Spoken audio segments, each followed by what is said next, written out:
মৰাণৰ আইমাতৃ শিপিনী শ্ৰীমতী হেমপ্ৰভা চুতীয়া বাইদেউ তেখেতে পদ্মশ্ৰী সন্মানেৰে সন্মানিত।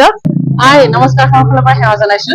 তাঁতৰ শালত ধৰ্মগ্ৰন্থ হয়, এয়া হল সেউজীয়া ঊলেৰে আখৰখিনি তোলা হৈছে।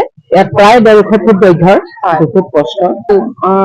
ভাগৱত গীতা সংস্কৃতত গোটেইখিনি ভাগৱত, এইখিনি আৰু এইখিনি গোটেইখিনি ভাগৱত গীতা সংস্কৃতৰে হয়। ইয়াতে মই এনেকে এক্সট্ৰা বনাইছে এটা এক চেপ্টাৰ প্ৰায় 150 ফুট আছে গোটেইখিনিতে। সংস্কৃত ভাগি বনাওতে মোৰ 17 মাহ লাগিছে।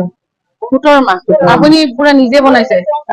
এই যে ডিজাইন বিলাক এইটো আপুনি কৰি দিছে, এইটো কাৰ্ডত বনাইছে নেকি? নাই, মই এইটো মোৰ একক প্ৰচেষ্টা। প্ৰথম কথা। দ্বিতীয় কথা হ'ল কি, মই চানকি বিহুৰ কিতাপ চাই তুলিছো। এইটো কাঠিৰে এটা এটাকে বাচিছো। আমাৰ যিটো পৌৰাণিক কালৰ যিটো তাঁতশালৰ, মই কিতাপখন চাই লওঁ। কিতাপখন চাই মানে তাতে কণী গুঠি গুঠি এইটো কৰে। এয়া হ'ল সংস্কৃত ভাগৱত